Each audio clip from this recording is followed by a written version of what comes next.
It is a quiet, uneasy night in occupied Paris. The air smells faintly of smoke and damp stone. Somewhere in the distance, artillery rolls like distant thunder. A cat darts between the shadows of a narrow street and a lone curfew patrol passes by, black boots glinting under the pale wash of moonlight. Behind one shuttered window, a mother whispers a lullaby to her infant, her voice trembling but steady. She knows that if the soldiers hear her, if they see even a hint of light through the curtains, the knock on the door will come. Yet she sings anyway. Because in occupied France, even a lullaby became a small act of resistance.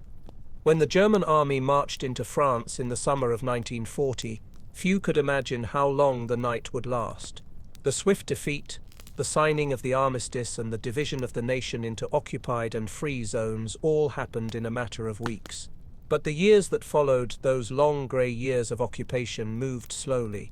Each day brought new orders, new shortages, new reasons to fear. France became a country of whispers and ration cards, where even the ticking of the clock seemed to belong to the Reich. And yet, beneath the surface, life continued. People still fell in love, still baked bread from whatever they could find, still found ways to laugh. The story of occupied France is not only one of oppression and fear, but of quiet endurance, a slow, stubborn refusal to let the human spirit die, even under foreign rule. Tonight we drift through those streets, the dimly lit kitchens and village roads, to see what life truly felt like under the shadow of occupation. The morning after the armistice felt strange, unreal, as if the world had shifted just slightly out of place. In cafes, where once the clatter of porcelain and the chatter of poets filled the air, there was only silence now, punctuated by the occasional bark of a German officer's orders. Shopkeepers hung small signs reading "Fermé," not because they were closed, but because there was nothing left to sell. Almost overnight, the rhythm of French life changed. German time replaced French time.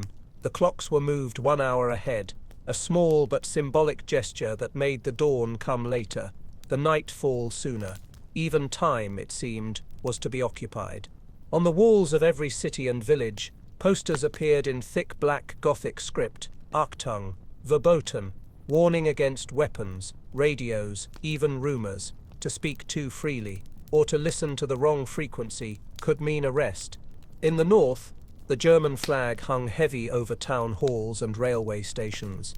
Soldiers lounged in cafes that had once been filled with artists, their rifles resting against the marble tables. In the south, under Marshal Pétain's Vichy regime, a softer form of collaboration took root. But the difference was more illusion than reality. Whether under the eagle or the shield, France was no longer her own. In Paris, once the beating heart of art and intellect, the grand hotels had become headquarters for German officers. The Ritz was filled with uniforms instead of silk gowns, and the sound of laughter was replaced by the click of boots and the rustle of paperwork. Yet even here, resistance glimmered quietly. Waiters whispered coded messages. Couriers slipped notes beneath wine bottles. Painters who could no longer sell their art began to forge documents instead. Food became scarce. Bread was grey and heavy. Butter, sugar, and meat disappeared behind the iron curtain of ration cards. Families learned to make soup from weeds and bones, coffee from roasted barley. And still, every morning they queued in silence, shuffling forward with their tickets clutched like relics of a vanished world. But perhaps the hardest thing was not hunger, it was humiliation. To walk one's own streets and see them patrolled by foreign soldiers, to hear their laughter echo in the corridors of one's city, to watch them drink your wine, eat your cheese, and send it all home by train as trophies of conquest. Yet even in the darkest corners, the French learned to adapt. Farmers began to trade secretly with neighbors. Housewives became smugglers. Black markets flourished in cellars and behind church walls. A few eggs, a bar of soap, a bottle of real milk. These became treasures, passed quietly from hand to hand in defiance of the Reich's endless lists and quotas. And so, amid the silence and the fear, life went on. Slowly, stubbornly, beautifully ordinary.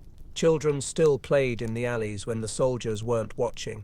Lovers still met beneath the bridges of the Seine, and sometimes at night when the sirens were quiet and the stars managed to pierce the blackout sky, a single violin could be heard from a window playing softly, rebelliously for whoever dared to listen. By the second year of the occupation, hunger had ceased to be a passing inconvenience and had become a permanent companion. The French stomach, once spoiled by butter, wine, and bread still warm from the boulangerie, had been reduced to rations calculated not by appetite but by policy. Every citizen now carried a small grey booklet, the carte d'alimentation, stamped, numbered, and inspected with the precision of a military file. For many, the daily allowance amounted to little more than survival. A grown man might receive 1,200 calories a day, sometimes less.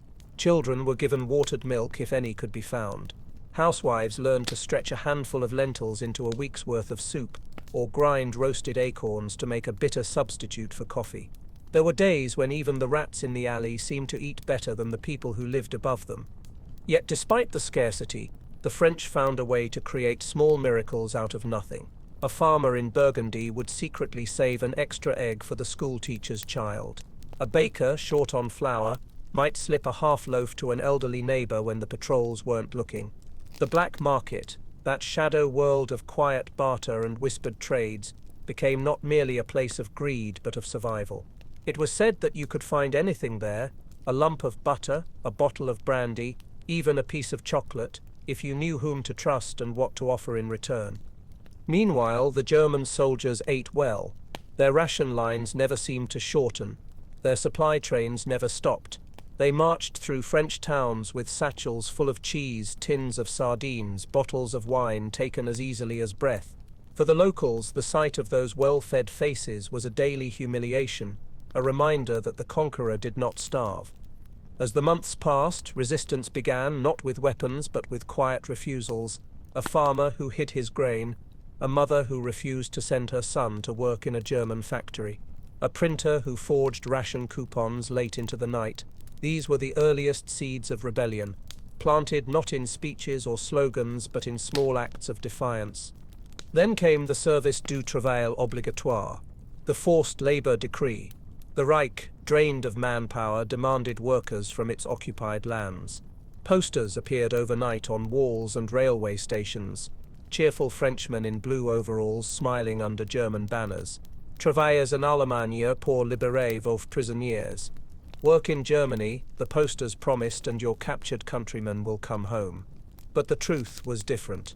Behind the posters, behind the propaganda, lay trains filled with reluctant men, farmers, mechanics, students, packed shoulder to shoulder and sent eastward to the factories of the Reich. Their mothers wept in silence. Their fathers clenched their jaws and joined the maquis, the growing network of resistance fighters hidden among the forests and mountains of rural France.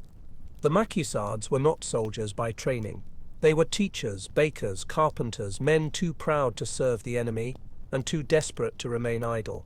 In the wilderness, they built a fragile kind of freedom. They learned to sleep beneath the trees, to move silently through ravines, to strike quickly and vanish before dawn. The Germans called them terrorists. The French called them hope. In the villages nearby, people pretended not to know who the maquis were. They looked the other way when food went missing from barns, when a cart left at night and returned empty. To be silent was to be brave. Every whisper was dangerous, every rumor a risk. Still, stories spread of sabotage, of secret radio broadcasts from London, of coded messages hidden in weather reports. The rooster sings at midnight might sound like nonsense to a German patrol, but to those who listened closely, it meant something was about to happen. And while fear hung over every home like a cold fog, it could not extinguish the small, glowing ember of dignity that remained. The people of occupied France learned to live in the shadows, but they also learned to share them, with courage, with kindness, with an unspoken promise that someday, somehow, dawn would return. By 1943, France had become a land of uneasy masks. Everyone appeared to be someone else. A cafe owner who smiled at German officers by day might pass messages for the resistance by night. A priest who led morning mass could be hiding fugitives in the crypt. And a young man in a clean Vichy uniform might have joined the police not out of loyalty to the regime, but because the uniform kept him from being sent to the factories of the Reich. The line between collaboration and survival blurred until no one could tell where it truly lay. There were those who bent willingly to the occupiers. ambitious men who saw in the Germans an opportunity to gain power, or wealth, or simply to be on the winning side. They called it practical patriotism, a phrase that tasted of ash, but there were also thousands who cooperated only to protect their families, or because saying no could mean prison, or worse. The Germans understood this. They ruled not only with rifles, but with hunger, fear, and shame. They offered incentives, extra rations, better housing, safety from the labor drafts, to those who obeyed. To be a collaborator was, for a time, to live a little better, to eat a little more. Yet every crumb of comfort came with the weight of another's suffering. The occupied were forced to police the occupied. It was the milice, the French paramilitary police, who became the hand of German authority. Their black boots and blue caps were soon as feared as the Gestapo's. They hunted the Maquis, rounded up the Jews, interrogated neighbors, and filled their reports with names whispered in the dark. Torture was routine. Confessions were extracted in basements and back rooms. But what made the milice most terrifying was not their cruelty. It was that they spoke the same language as their victims. In every town, betrayal crept silently, disguised as civility. A woman might denounce her neighbor to protect her husband. A shopkeeper might report a stranger's accent to earn favor with the police. Some believed they were doing their duty. Others simply wanted to survive another week. In this suffocating fog of suspicion, trust became the rarest currency of all. Yet even in betrayal, the human heart found its contradictions. A German officer might spare a family because their child reminded him of his own. A collaborator might smuggle food to a captured friend. Nothing was simple. Occupation twisted morality until right and wrong no longer fit neatly in their boxes. In Paris, the nights grew quieter still. The once crowded boulevards stood empty after dark, the windows covered in heavy curtains. The few who walked after curfew did so quickly, their footsteps muffled by fear. Somewhere behind those drawn shades, a typewriter clacked, printing leaflets for the resistance. Somewhere else, a telephone rang in a Gestapo office, bringing news of another arrest. The city lived in two worlds, one under the glare of the occupiers, and one hidden in the dim corners, whispering, waiting. Between them stood millions of ordinary souls, balancing on the knife edge of survival. To speak too loudly, to trust too easily, was to vanish. And so the French learned to keep their thoughts quiet, their gestures small, and their hopes folded tightly like letters hidden in the lining of a coat. But under the surface of fear, something was beginning to shift. Rumors moved faster than the soldiers' boots, of Allied landings, of Russian advances, of German losses whispered in cafes and marketplaces. The war that had seemed endless was showing its first cracks, and in those cracks, light began to seep through. By the summer of 1944, the air in France had changed. Even before the first Allied ships appeared on the horizon, something electric hummed beneath the surface of daily life, a quiet trembling of hope that no decree or curfew could suppress. German officers could feel it too. They sensed it in the way civilians looked at them, no longer with fear, but with a calm, unreadable defiance. The markets buzzed with rumors of invasions. The sound of BBC broadcasts carried faintly through the walls, and in the dim corners of cafes, strangers leaned closer, whispering of a day that might finally come. Then, on a grey morning in early June, that day began. From Normandy's beaches, the thunder of war rolled inland. French radio stations, long silenced, flickered to life with coded messages. The long sobs of the violins of autumn. The resistance knew what it meant. Across the countryside, men and women emerged from barns and forests, unfolding hidden weapons, tuning cracked radios, sewing armbands marked with the cross of Lorraine. The uprising had begun. In Paris, though, the mood was still uncertain. The Germans remained everywhere, on the bridges, in the hotels, on the roofs. Yet even the occupiers began to sense the end approaching. Their uniforms were worn, their faces hollowed by sleepless nights, their commands growing more desperate. Trains stopped running. Supplies vanished. The once feared German order was breaking apart. When the resistance finally rose, it was not a single act, but 1,000 small ones. Barricades built from cobblestones, rifles passed from hand to trembling hand, flags hastily sewn and hung from balconies.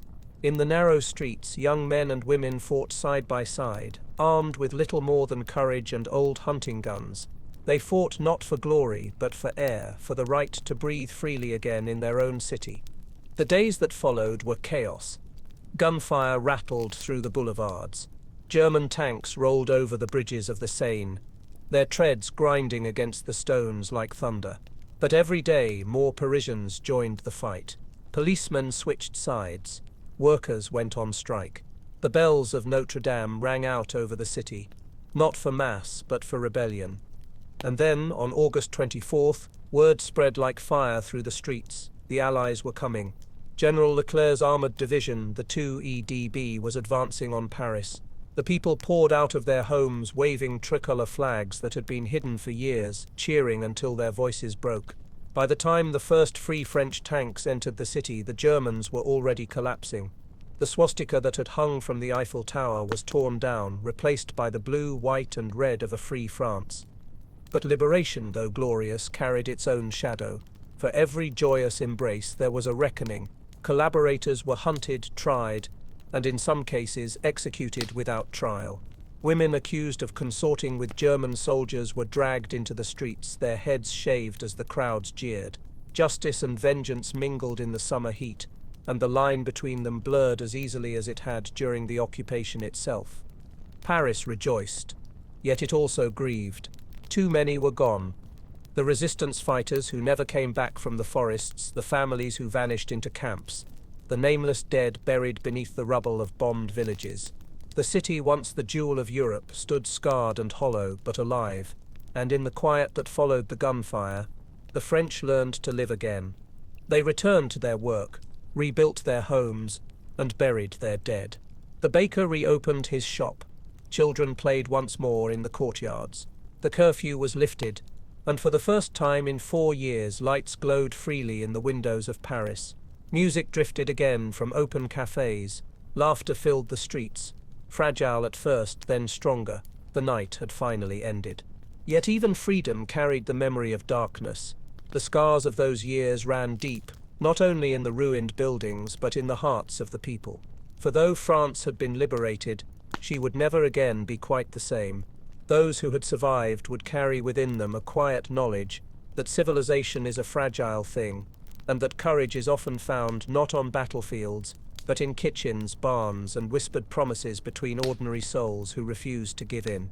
And so, as the guns fell silent and the dawn rose over a battered but unbroken land, France exhaled, slowly, cautiously, beautifully, like a country waking from a long and terrible dream. When the thunder of liberation faded, France stood blinking in the fragile morning light, a nation free again, yet unsure of what freedom now meant. The joy that had swept through the streets in August slowly gave way to questions that no one quite knew how to answer. Who had resisted? Who had betrayed? And what did it mean to be innocent after 4 years of silence? In every town there were whispers. Some spoke of vengeance, others of justice. Collaborators were dragged from their homes, their faces covered, their eyes wild with shame or denial. In small squares where market stalls once stood, the people gathered now not to trade, but to judge. There was shouting, sometimes weeping, sometimes only the sound of boots on stone. France, long silenced by occupation, had found its voice again, but it trembled between rage and relief. The provisional government tried to restore order, but the nation's wounds were deep. Trials began, swift and often imperfect. Some who had once been powerful found themselves standing beneath the gaze of those they had oppressed. Old heroes, too, were unmasked. Men whose names had been sacred before the war now stood accused of treachery.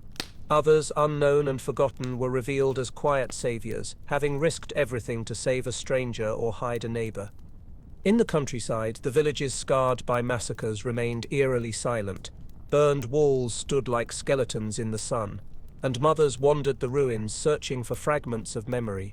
A spoon, a ribbon, a child's toy.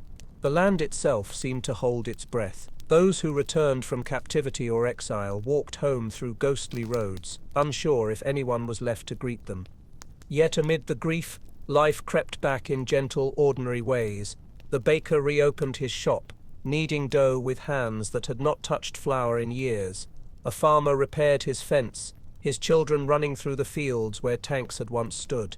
In Paris, lights shone again in the windows, golden and warm. People spoke freely once more, though their voices carried the weight of years spent whispering. Still, not everyone could speak. Some had seen too much, others had done too much. In cafes where laughter returned cautiously, silences lingered between sentences. There were things no one wished to remember, names, faces, nights that would never be spoken of again. France was free, yes, but she was also haunted. And so the people began to build not only walls and roads, but memories. They raised monuments to the fallen, held ceremonies in the ruins, and told the stories that could be told. The rest, the shame, the compromises, the nights of fear, was folded away quietly, left to sleep beneath the surface of the new republic. But history never sleeps for long, and as the years passed, its shadows began to stir once more, in films, in books, in questions whispered by children to grandparents who looked away. For a time, France tried to forget. The war had ended, the cities were alive again, and people wanted only to look forward, to rebuild, to love, to sleep without fear. There were weddings, births, new songs on the radio, laughter spilling once more from balconies at night, but beneath the surface, the silence of the occupation still echoed. It lived in glances that lasted too long, in words left unfinished, in the way old men fell quiet when certain names were mentioned. In the 1950s, the nation was swept by a strange duality, pride and denial side by side. Films showed the courage of the resistance, the brave men and women who had fought in the shadows, sabotaging trains, rescuing soldiers, transmitting secret messages by candlelight. They became the heroes everyone wanted to remember. It was easier that way, to believe that all of France had resisted, that betrayal had been rare, that cowardice belonged only to others. But truth has its own slow patience. It returns quietly without knocking. In archives, dusty letters began to surface. Testimonies, orders, reports written in careful handwriting. They told stories that did not fit the myths, stories of people who had cooperated not out of hatred but out of hunger or fear, stories of German officers who had shown mercy, of French officials who had looked away. The clean line between good and evil blurred again, and the silence that had once protected the nation began to feel like a lie. By the 1960s, a new generation had grown up. Children who had not lived the occupation but could feel its presence in every whispered pause. They asked questions their parents could not answer. Where were you, Mama, when the Germans came? What did you do, Papa, when the neighbors disappeared? Sometimes there was an answer. More often there was only a sigh, a trembling hand, or a change of subject. In villages, plaques appeared on church walls listing names: Mort pour la France, déporté, disparu. At first they were just words. Later people began to visit them quietly, to trace the letters with their fingers, as if to call the past back into the light. Some survivors of the camps spoke for the first time, their voices steady but tired, describing hunger, fear, and the endless waiting. France listened, uncomfortably at first, then with tears. Yet the silence did not vanish. It simply shifted, for every truth uncovered. There remained a dozen unspoken: the collaboration of Vichy, the complicity of police in the deportations, the neighbors who had turned away. These truths were too heavy to carry all at once. It would take decades for France to face them fully, and even then, the reckoning would come in waves, each generation uncovering another layer of the past. Still, in the quiet of rebuilt towns, something sacred endured. The memory of those who resisted not for glory but for love of their land, their families, their freedom. An old woman in a village might still light a candle every June for a brother who never returned. A teacher might pause before the lesson begins, looking at the children in her classroom and thinking of those who once wore yellow stars. The past lingered not as guilt but as a promise that it would never happen again. And so the silence of the occupation lived on, not as absence but as echo. A reminder that history is not buried in monuments or museums, but in the hearts of those who remember, and in the quiet courage of those who choose to tell the truth. In the decades that followed, France rebuilt not only its cities but its sense of self. Yet the memory of occupation clung to everything, to the architecture, to the faces of the elders sitting by the windows, to the very rhythm of life. Even in laughter there was a faint hesitation, as though people feared that too much joy might seem like forgetting. The war had ended, yes, but it had left behind a shadow, long, quiet, and impossible to step out of completely. Writers were among the first to give that shadow a voice. In the cafés of Saint-Germain-des-Prés, authors and philosophers filled notebooks with questions that had no easy answers. What does it mean to obey? What does it mean to resist?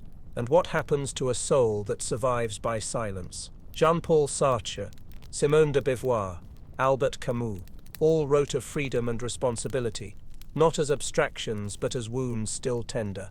Their words became mirrors in which the French saw themselves anew, not as pure victims or flawless heroes, but as human beings caught between courage and compromise. The cinema, too, began to remember, sometimes reluctantly, sometimes defiantly. Early films painted the war in strokes of glory, full of noble rebels and wicked occupiers, but as the years passed, the colors deepened. New directors began to show the war not as a legend, but as a haunting, ordinary people making impossible choices, good men doing nothing, and quiet acts of grace blooming in the most unexpected places. France, once eager to heal, now dared to look into the mirror. Even the streets themselves bore witness. Monuments rose in public squares, adorned with eternal flames and solemn inscriptions. School children were brought to them each spring, standing in neat rows as teachers read aloud the names of the fallen. But the truest monuments were invisible. The stories passed from grandmother to grandchild, from soldier to student, from survivor to stranger. Sometimes these stories came as memories, sometimes as dreams. Always they carried the same quiet truth: never again. By the 1970s, the conversation had grown deeper and heavier. Historians began to unearth long-ignored archives, revealing the full extent of Vichy's collaboration with Nazi Germany. The discovery was painful.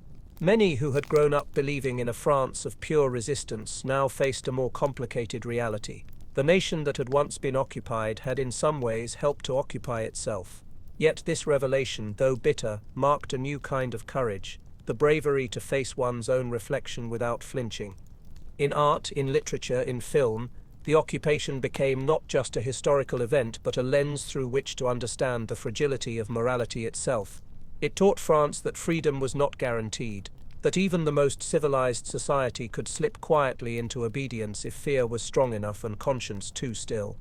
And so the long shadow of the occupation stretched forward, not to darken but to remind.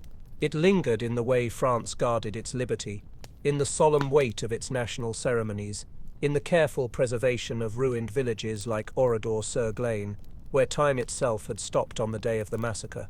There the clocks remained frozen, the cars rusted in place, the church doors still half open. Every visitor who walked those streets understood without words that this was not only a ruin but a warning. But even as the nation carried that shadow, it also carried light. Out of suffering had come art, out of silence wisdom, out of fear a fierce tenderness toward life itself. The occupation had not broken France, it had taught her in the most brutal way the value of being whole. And though generations would pass, and the last witnesses would one day fall silent, their echoes would remain in stories whispered before sleep, in books left on nightstands, in the soft creak of old shutters closing at dusk. The war had ended long ago, but the memory of how people endured, how they kept living, kept hoping, kept singing under curfew, would never fade. By the time the century drew its breath and stepped into a new age, the generation that had lived through occupation had grown old. Their hair had turned silver, their hands trembled slightly as they held their coffee cups, yet their voices still carried the rhythm of a time when survival was a daily art. They spoke less of fear now and more of endurance, the strange, stubborn strength that had kept them alive when all else had fallen apart. France had become a different place. Modern, confident, built upon the lessons of its own suffering. The wounds of the past no longer bled, but they never quite healed either. They remained as soft scars beneath the surface, guiding the nation's conscience. In every political debate about freedom, In every public protest against oppression abroad, there lingered an unspoken awareness of what happens when liberty is allowed to vanish quietly in the night.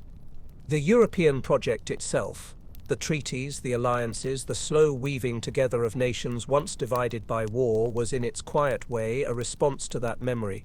France and Germany, once enemies bound by blood and ruin, now sat at the same tables, building not walls but bridges. Yet even in friendship, history hummed softly beneath the conversation, reminding both that peace is never inherited, it must be maintained, like a fragile flame that needs constant tending. In the countryside, life carried on with the serenity of renewal. The fields that had once hidden partisans now bloomed with wheat and sunflowers. Children played in the same meadows where soldiers had once marched. The rhythm of life had returned, but something sacred lingered in the air, an awareness that ordinary things like bread, warmth, or laughter were gifts once paid for dearly. In the schools, teachers still spoke of the occupation. They showed the children black and white photographs, men with armbands, women in long coats, streets filled with soldiers. The children listened in silence, not quite understanding but sensing something heavy in their teachers' voices. They were too young to feel the hunger, the cold, the fear of a knock at the door, but they learned through stories that freedom had once been a fragile thing, guarded by people not much older than themselves. And so the legacy of endurance became not a tale of suffering but of vigilance. It taught that the greatest strength of a nation lies not in its armies or its monuments, but in the hearts of its people, in the way they hold each other, the way they rebuild, the way they choose compassion even when the world grows cruel. The occupation had shown what humans are capable of at their worst, but also at their best. It had revealed that kindness can survive brutality, that courage can bloom in silence, that even under a foreign flag, the human spirit will find ways to whisper its defiance. As the last witnesses of those years fade quietly into history, their memory becomes something larger, not just a French story but a human one. For wherever there is tyranny, hunger, or despair, the lessons of occupied France still breathe, that no darkness is eternal, and no oppressor invincible, so long as people remember who they are. And though the cobblestones of Paris no longer echo with boots, and the ration cards have long since turned to dust, the night of occupation continues to flicker in the collective mind, not to frighten but to remind that freedom, like light, must be tended carefully, every single day. Now only a few remain. Their voices have grown soft, their steps careful, their memories worn thin around the edges like old photographs that have been handled too often. They speak in schools, in small community halls, in front of faces far too young to understand what it truly meant to live beneath an occupied sky. And yet, when they speak, the room grows still, because in their trembling voices, the past does not feel distant, it breathes. These are the last witnesses, men and women who were once children hiding beneath staircases, farmers who risked everything to feed the hungry, nurses who whispered hope in the dark. They do not speak of heroes or villains anymore. Instead, they speak of people, tired, frightened, kind, foolish, brave, all trapped within the same storm. They describe the smell of curfew nights, the hush of empty streets, the taste of bread that was more sawdust than flour. And then, they pause, and their eyes travel far away to someone they lost, to something they can still hear but no longer see.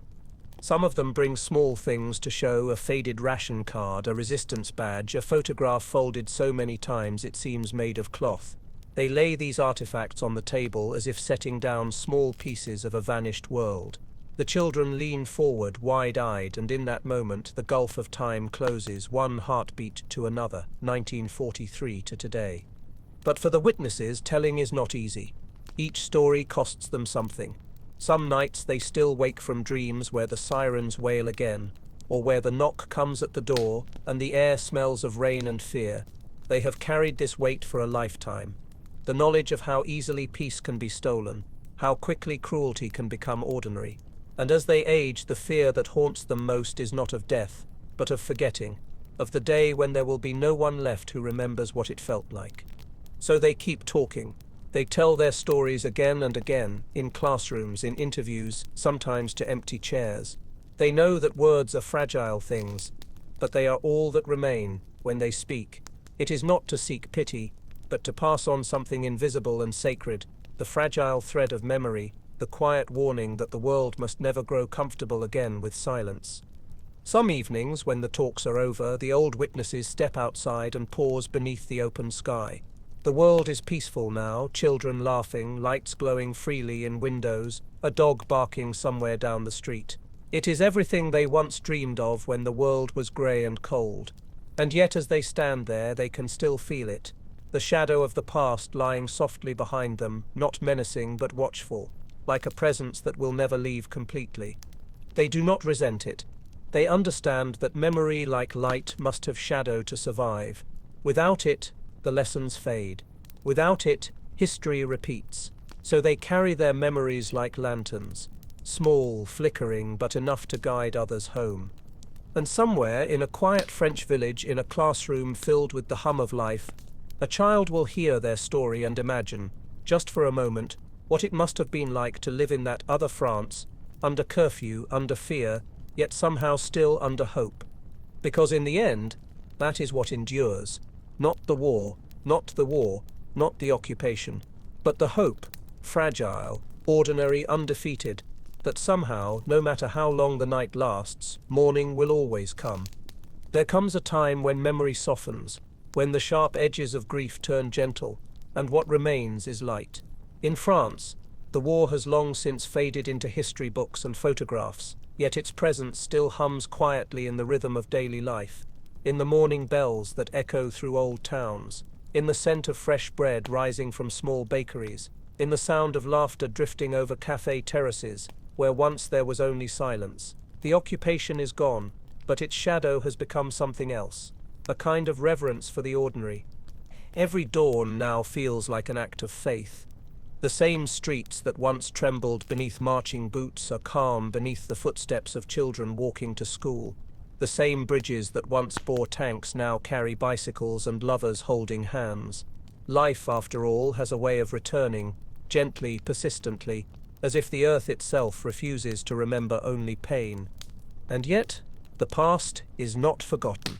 It watches from the corners of museums, from the carved names on marble walls, from the candles still lit each November in quiet chapels. It is there in the whisper of a teacher reminding her students why the lights of freedom must never be taken for granted.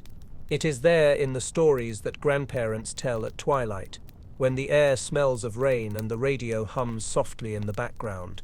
France has grown older, wiser, and more tender with its memories. The shadow of occupation no longer darkens her, it outlines her resilience. It reminds her that liberty, once lost, must be guarded not only with weapons but with kindness, vigilance, and truth. The French spirit, wounded, tested, and reborn, became a symbol not of perfection but of endurance, the ability to keep walking through fear toward the faint glow of morning. In the small towns you can still see it, an old man watering the flowers beneath a memorial, a child tracing a carved name with small fingers, a woman pausing at dusk to look at the horizon as if listening to something that only she can hear. These gestures are quiet, but they carry the weight of history. They say, without words, we remember, we are still here. And so the eternal morning continues, not just for France, but for all who have known darkness and learned to rise from it. The lesson of those years is not only about courage or resistance, but about the beauty of endurance, the gentle, stubborn will to keep the light alive even when the night seems endless. For in the end, history is not a story of wars and empires, but of people, of mothers and fathers, children and strangers, who even in the coldest winters of fear found warmth in one another. And as the sun rises again over the cobblestones of Paris, washing the rooftops in gold, it touches a city that has survived everything meant to destroy it. The shadows retreat, the day begins, and the quiet promise endures that no matter how long the night, the human spirit will always find its way back to dawn.